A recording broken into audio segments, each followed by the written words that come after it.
Hi guys, Mrs. Tucker here to talk to you a little bit about credit scores. So, what do you actually know about credit scores? Anything? Anybody? The answer may be not much, and that's okay. I'm here to give you a breakdown.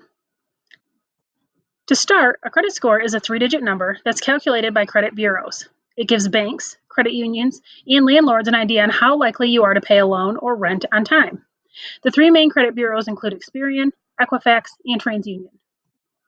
Most scores are between 300 and 850, and anything above 720 is considered prime, which basically means you have really good credit and pose little risk to lenders and creditors. However, having a low score means you could be turned down for a loan. And if you're somewhere in the middle, it simply means you could still be eligible for the loan, but you'll likely pay more in interest. And that's not good because it costs you more in the long run. All right, what makes up your score might be your next question. Each credit bureau has its own calculation, but it basically goes like this. 35% is based on your payment history. If you make your payments on time, that's good. 30% is based on capacity. This is how much of your available credit is being used. If you're close to maxing out your credit limit on your credit cards or other lines of credit, that's not good, even if you've been making your regular minimum payments on time. 15% is based on the length of credit. The longer you've been using credit, the clearer the snapshot of your credit habit is, and this is known as your credit history. 10% is based on new credit. If you open lots of loans and credit cards at the same time, you appear risky to lenders. And finally, another 10% is based on the types of credit you use. This is your mix of credit, which could include retail store cards, bank and credit union cards, plus student loans, auto loans, and even mortgages. Now, you may be wondering, how do I maintain a good score, Mrs. Tucker? But I'm here and I've got 7 tips for just that. Number 1, pay your bills on time. Don't forget about them. Don't pretend they don't exist. Pay your bills in full, on time, every month. Number 2, remember, part of your credit score is based on the length of your credit history. So if you're just starting out, which very well could be most of you watching this right now, open one credit card and use it for small, regular, manageable payments, like a cell phone bill or gas for your car, as long as it's something that you can pay off each month. Number 3, keep your credit utilization low, meaning only use a small portion of your available credit. For example, if you have $1,000 of credit available and you're using almost all of that each month, it makes you look like you rely heavily on those credit lines. Keeping your utilization down to about 10% keeps your score looking good.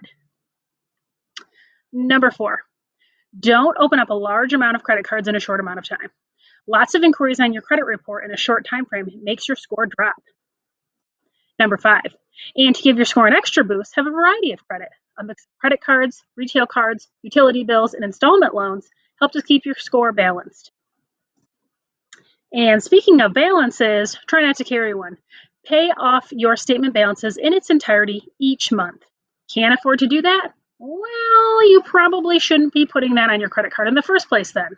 A credit card should never be used and treated like extra income. It's not free money, even though it can feel that way sometimes. Make sure you budget wisely. Making only the minimum payment each month can really get you into trouble very quickly with all the interest you'll end up having to pay. And finally, number 7, monitor your credit. There are free sites that you can use to get a good estimate of your credit score, as well as paid sites that you can get your exact score. However, consider going to each of the 3 credit bureau websites first before opting to go with a paid site, and I've listed those here. And remember, we're here to help. If you're looking to start building your credit, MCCU has the perfect credit card for teens and young adults. Our Wise Rate card comes with no annual fee, offers competitive fixed interest rates, and you can access your account via our online banking platform. You can view your account activity, make a payment, set up alerts, and more. Not 18 yet? That's okay. MCCU can help you start building your credit now with our youth loan options. You can get a Visa credit card with up to a $500 limit with a parent or guardian cosigner. Or you can get an installment loan with a maximum term length of 24 months. There are some requirements with these, but if you get one and you make all of your payments on time, that good credit history will be reported to the credit bureaus when you do turn 18, giving you a head start on getting the prime credit score you're wanting. Now, if you have any specific questions about anything that I've discussed or want to learn more, please reach out to me. My contact info is listed on the screen.